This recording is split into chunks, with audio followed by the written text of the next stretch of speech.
ओम वासुदेवाय नमः। आप सभी का मेरे YouTube चैनल पर स्वागत है। मैंने पिछली वीडियो में आप लोगों को गणेश जी की स्थापना कैसे की जाती है और 10 दिनों तक कैसे पूजा की जाती है वो मैंने सरल तरीके से आप लोग को बताई थी।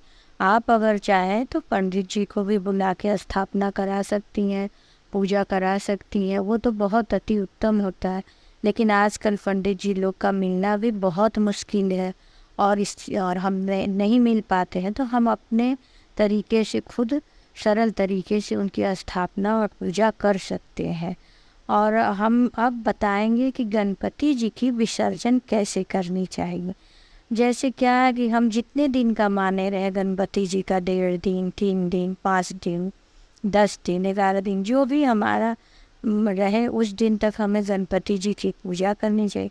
और जिस दिन विसर्जन करने का दिन रहता है उस दिन हम सुबह उठ के स्नान करके अच्छे से मन में साफ सुथरे होके फिर हम गणेश जी की चौकी को साफ करेंगे और सब चीज़ अर्पित करेंगे। जैसे हम डेली पूजा करते उसी तरह से हम उनको पहले दुर्वा से जल का छिड़काव करेंगे कि उन्हें स्नान करा रहे हैं। फिर उन पे सिंदूर लगाएंगे, चंदन लगाएंगे, फिर दीप को प्रज्वलित करेंगे और दीप जलाने के बाद हम सबको भोग लगाएंगे, फल चढ़ाएंगे, फूल चढ़ाएंगे, धूप दीप लगा के हम भगवान जी की सब पूजा करेंगे। उसके थोड़ी देर बाद हम हाथ में अक्षत और फूल लेंगे और भगवान जी से क्षमा याचना करेंगे। हे भगवान, आप हमारे घर आए, मेरी जितनी शक्ति है मैंने श्रद्धापूर्वक आपकी सेवा की है, ऐसे ही हंसी खुशी अगले बरस आप फिर आइएगा। अब मैं आपको विदा करना चाहती हूँ। आप सब लोग अपने स्थान को ग्रहण करें और मैं अब आपका विसर्जन करना चाहती हूँ। आप हमेशा मुझ पर कृपा बनाए रखिए और जो भी गलती हुई है माफ़ कर दीजिए। ऐसा करके हम फूल और अक्षत जो हाथ में लिए रहेंगे वो गणपति जी के चरणों में रखेंगे। जैसे हमारे यहाँ कोई मेहमान आते हैं तो हम विदा जब करते हैं तो उनको कुछ ना कुछ देते हैं या खाने का बांध के देते हैं। उसी प्रकार हम जब गणपति जी की विदाई करते हैं तो एक छोटे से कपड़े में पंचमेवा और मिश्री बांध देते हैं और गणपति जी के हाथ में उसको रख देते हैं। मतलब कि हम आपको खाली हाथ विदा नहीं कर रहे हैं। फिर हम सबसे पहले छोटी जो गणपति जी उनको हिला देंगे थोड़ी सी अपने जगह से, फिर रिद्धि सिद्धि को हिलाएंगे, फिर कलश जो हम रखे रहते उसको थोड़ी सी जगह से हिला देंगे और गणपति जी की जो मूर्ति है उसको भी थोड़ी सी हिला देंगे।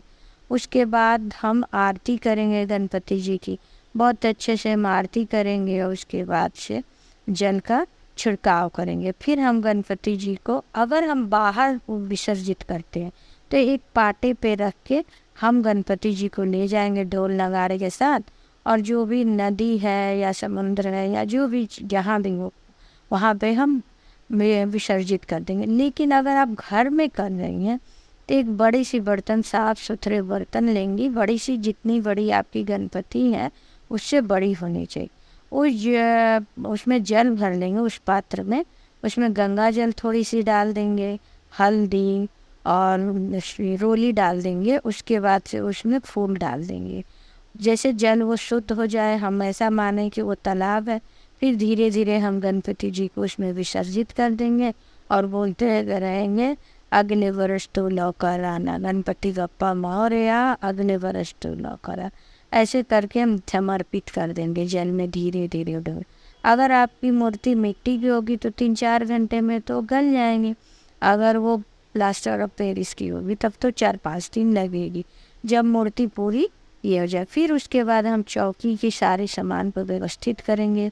छोटी गणपति जी जहाँ हमारे मंदिर में वहाँ स्थापित करेंगे।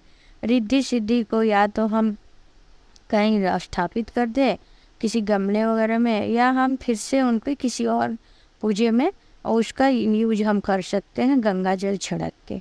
उसके बाद जो भी नारियल है, चावल चौकी पे है, उसमें चाहे तो और चावल हम मिला सकते हैं, वो सब हम पंडित जी को दान दे देंगे या किसी गणपति मंदिर में ले जाके सारे सामान को रख दें। और जो फूल है, दुर्वा, ये सब चीज़ हम कहीं पेड़ के नीचे या कहीं भी रख देंगे। लेकिन लोटे का जो जल है वो किसी गमले, लेकिन तुलसी जी के पौधे में कभी भी गणपति जी के पूजा किए हुए किसी भी सामान को अर्पित नहीं करते। जल को हम किसी भी दूसरे पौधे में के गमले में डाल देंगे और जो उसमें सिक्के और हल्दी और सुपारी थे उसे हम अपने लॉकर में रख लेंगे। इस प्रकार से चौकी को हम साफ कर देंगे और अपने जगह से हटा देंगे। इसके बाद जिसमें हम गणपति जी को विसर्जित किए हैं देख लेंगे गणपति जी पूर्ण रूप से उसमें गल गए हैं, तो फिर उसके बाद उस पानी को तुलसी जी के पौधे में बिल्कुल नहीं, दूसरे सभी गमले में या पौधे में ले जाके उसको हम जल को समर्पित कर देंगे। और इस प्रकार से हम गणपति जी की विसर्जन करते हैं। आप सभी अगर पंडित जी को बुलाना चाहें तो पंडित जी को बुला के भी हम विसर्जन का कार्यक्रम आप लोग कर सकती हैं।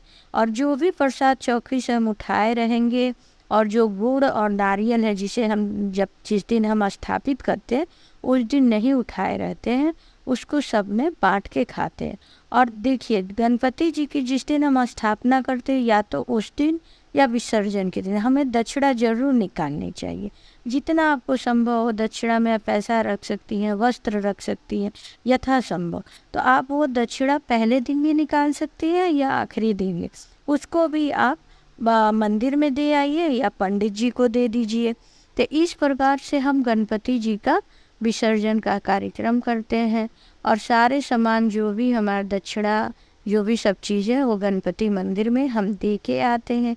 आप लोगों को यह विसर्जन की विधि कैसी लगी आप बताइएगा, कमेंट बॉक्स में ज़रूर बताइएगा कि गणपति विसर्जन कैसी लगी। और हो सके तो आप लोग हमारे चैनल को सब्सक्राइब कीजिएगा, शेयर कीजिएगा, लाइक कीजिएगा।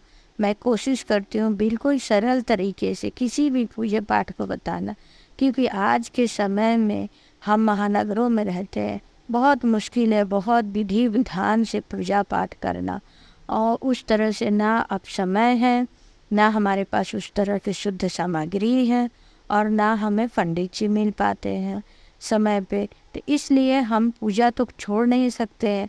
और भगवान सारे विधि विधान से सबसे ज़रूरी चीज़ देखते हैं किसी भी भक्त के मन का भाव। अगर आपका मन का भाव अच्छा है तो आप छोटे से भी गणपति जी ले आके आप एक साधारण से चौकी पे भी रख के पूजा पाठ कर सकते। ज़रूरी नहीं है कि आप बहुत सजावट करें, बहुत लोगों को बुलाएं या बहुत कुछ करें। तो आप साधारण तरीके से भी भगवान के पास अपने भक्ति भाव पहुंचा सकते हैं, और हमें करनी ही चाहिए। जितना हो सके हमें भगवान की सेवा करनी चाहिए। इसीलिए मैं हमेशा कोशिश करती हूँ सरल से सरल विधि के द्वारा गणपति जी की पूजा बताना। ओम वासुदेवाय नमः।